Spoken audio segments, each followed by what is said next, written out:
Happy Valentine's month, everybody. I'm the Sliders Review, and I'm here today to share with you some of my favorite Valentine's Day episodes from TV shows or even movies. Um, Not everything is all lovey-dovey. Sometimes Valentine's Days deal with heartache and everything. So, some episodes will be romantic and lovey-dovey, while others will be very sad and heart-wrenching and stuff. But love is love. It doesn't always come with smiles and giggles and glee. So, I'm here today to talk to you about the new Batman Adventures, Love is a Croc. This was a very good and twisted episode. What makes it so good is the villain Baby Doll. Not so much Croc, but Baby Doll. Baby Doll is a very underestimated villain in Batman's Rogue Gallery in the animated universe. She has never appeared in comic books. She has never appeared in live action. They probably don't want to touch on that because she lives with a condition named dwarfism, where she is short. Like little people. That's around like 2 feet, stuff like that.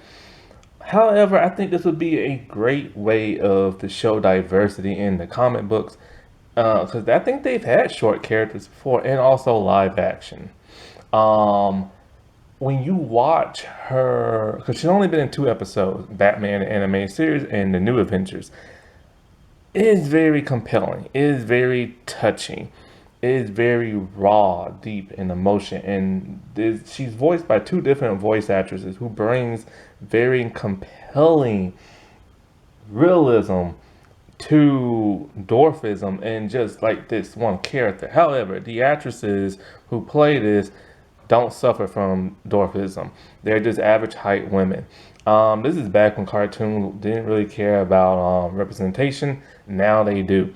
They had a person with dwarfism in Marvel Spider-Man, the cartoon series, who was voiced by an actress who has that. You don't know much about Baby Doll. Basically, it's like this. Similar to how actors were back in like the 70s and stuff, people with dwarfism will play like children characters, even when they become like teens and adults. And so, she is a former actress. She can no longer get work because of her condition. People loved her as the Baby Doll character. Now her name in the show is Mary Louise Dahl, Dahl, instead of Doll. And so she was a hit sensation back in the old days, living with a sitcom family, playing the character of Baby Doll. Everybody loved her. Once she started to become a teenager, and of course she didn't grow, she no longer could find work as an actress, unless it was probably something like demeaning, which I understand what Peter Dinklage is talking about. He doesn't want to see misrepresentation when it comes to short people. However, like many other people, I am very confused as to why he's attacking Disney and Snow White and the Seven Dwarfs. Because one, this movie doesn't even come out until about 3, 4, 5 years from now. Two, he has no idea how they're going to be depicted. For all he knows, Disney might show them respect and might not go the stereotypical route. For some bizarre reason, he seems to think that they're going to portray them the way they were portrayed in the animated movie. That was back when Disney was super racist. I doubt they're going to do that now. Whatever number I'm on, they could be played by people of average height, like they were in Snow White and the Huntsman, and also in Once Upon a Time, they had the Seven Dwarfs, and they were played by people who was around 5 feet, which pissed off the little community because they said, that cost them jobs, and it did. And so, not to mention, Peter played, what did he play in Game of Thrones? An elf or something like that? Or he played something. I know he played something. And from what I've only watched the first season, people said They constantly made fun of his character, but he was a very well respected character amongst fans. Not to mention, he played a troll in the MCU. And not to also mention, he played an elf in a Disney movie, the second Chronicles of Narnia movie. And his character wasn't disrespected at all. So I don't know what the world he's talking about. I think he just has a hatred for Snow White and the Seven Dwarfs movie in general. And stuff. So I don't know what the world he's talking about. And nobody does either. And like people of the small community who are celebrities, they're now talking out against him and stuff. So nobody knows exactly what he's talking about, and he won't explain himself further. But he has the internet somewhat divided because he brought the word, oh, progressive, like Disney and woke and a Latino Snow White. So of course that one fan base went nuts when they heard that. And now they're on his side about that. But once again, people don't know what the world he's talking about. Because he won't further explain himself, and he just went on this rant. But in a ways, yes, I think the baby doll character is a very underestimated character, and she is great. I hope one day she gets better treatment and put placed in the comics or the Batwoman TV shows. But then again, Batwoman TV show, they had a character named Baby Doll. She was part of a gang. I think she was average height. I'm not really sure, but she wore a mask, so it wasn't even her. But the fact that she was called that, and also she was in Batman the Brave and the Bold, where they had like an actual doll in the shape of her to show like homage. But they need to like bring her back because she is ruthless and she will straight up kill a person, all because she is very bitter that she is no longer an actress. Nobody thinks about her no more. She is not relevant no more. You know what I'm saying? It's very similar to like former actors who just are washed up now, has been, as you want to call it. You know what I'm saying? And so she is ruthless to like a T.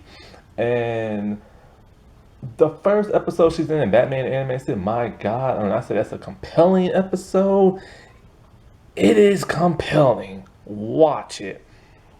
This one, however, is more, it's serious because you get to feel her like disappointing hatred toward like, cause she can't find nobody, you know what I'm saying? But at the same time, it's also played for a little bit laughs because Killer Croc's in it. Now, Killer Croc, they revoiced him as well, and they redesigned him. His new redesign looks so cartoony. The first one looked really good. Like Killer Croc is always redesigned. Sometimes he's a gray-skinned, human-looking man with crocodile teeth and spikes on his bodies. Other times he's like a green-skinned man with like razor-sharp teeth that looks more mutated in the face. Other times he's more scaly looking man, looks like an alligator but has no snout. And then in the Batman, they gave him an actual snout and made him into an actual alligator who just stands up and stuff. So he's like an alligator man. So they always redesign that dude. So basically what it's like this. She works at a hotel where she also lives in. It's a nice hotel, and most of the time when you see people working at the front desk of the hotel, they mostly sometimes live there, especially if it's run down. But this one seems pretty fancy, and a couple shows up. Now, she's watching one of her old sitcom shows, Living Up the Good Old Days. That's when she was at the most happiest in her life. And that's what caused her to do the villainous thing that she did that one time in the animated series. Since then, she's been rehabilitated. But one thing I've noticed, she's wearing regular clothes that fit her, but then her trench coat is very long. I guess it's to show like how like upset she is and how she gets treated and stuff like that. And so the couple comes in, and the husband's being he's all like, "Oh, I remember you. You're a baby doll from that show. Hey, blah blah blah blah and blah blah blah." He's all like, "You have a disease," and she's like, "I don't have a disease. I have a condition." I'm so glad they pointed that out. Like that was like amazing. That's back in like the olden days and stuff. So she hurts his behind, like hurt him. And then she walks off and she's pissed. And she goes back to her room and she's watching a court trial. It's Killer Croc. Basically, they're gonna send him up the river because I think he murdered a bunch of people. He escapes, and then Batman finds him in the street and whoops his behind. But they're both whooping each other. They can like barely like they both getting good looks on each other. So she goes out there and she watches the whole thing. When she was watching the trial, he talked about how he's different. People don't understand him. People treat him like crap. She can sympathize with this because of her condition and stuff. And so she starts to fall in love with him. And like I said before, he is a screen scaly dude, you know what I'm saying? And so when he is locked up, he's in a fish tank of all things.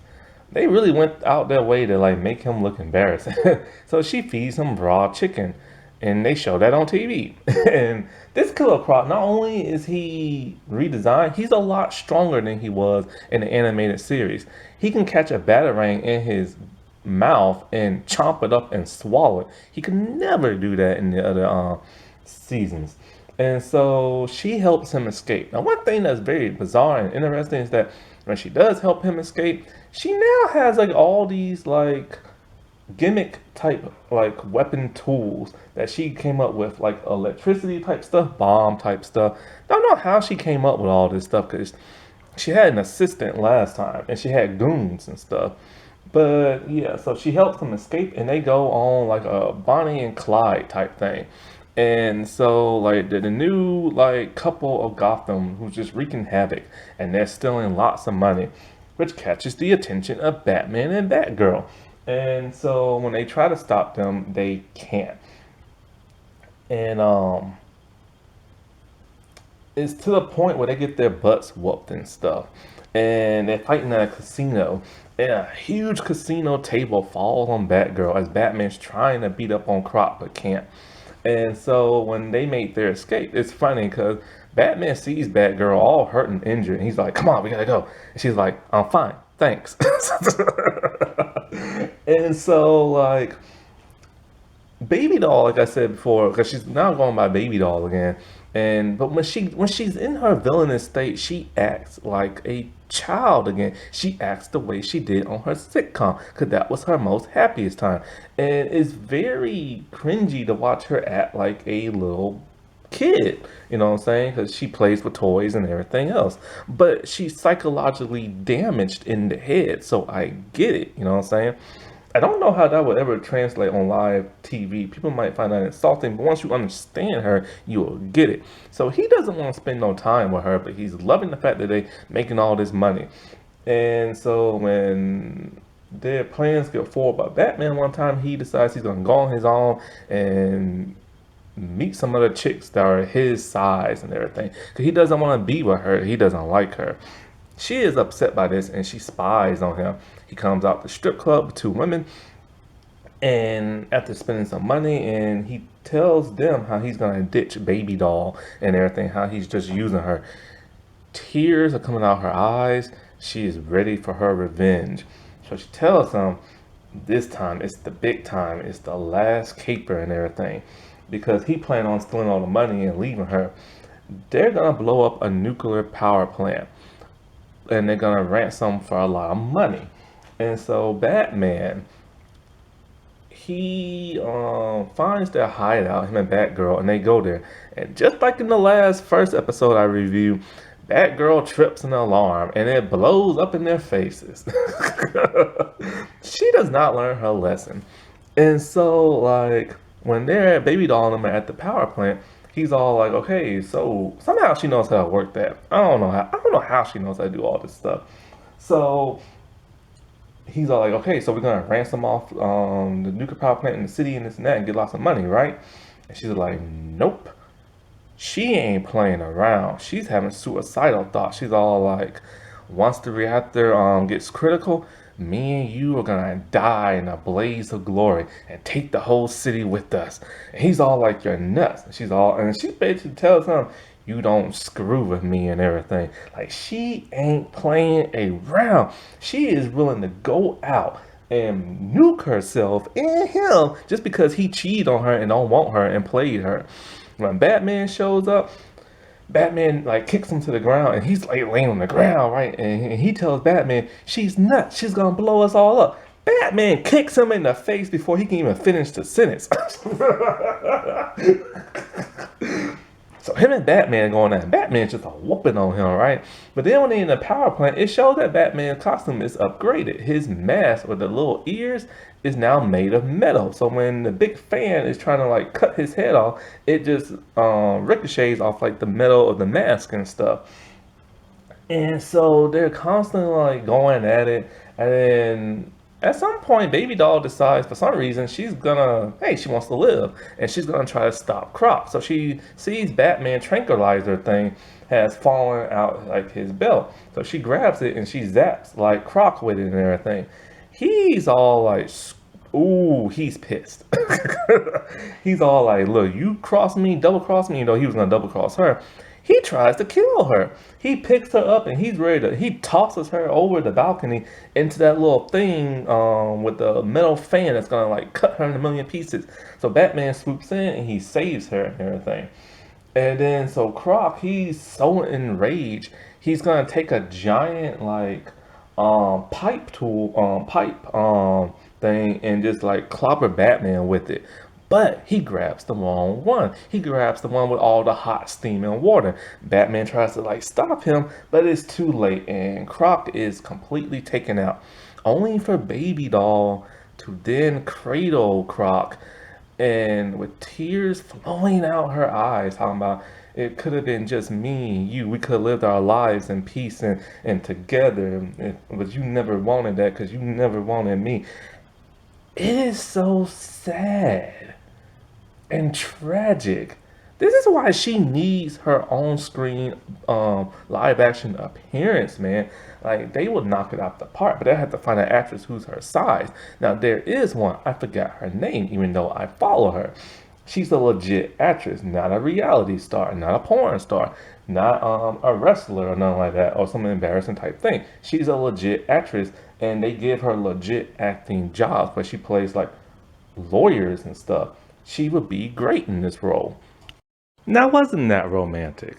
Or depressing, depending on what kind of video I just talked about. Okay, well, happy Valentine's Day, everybody. And bye.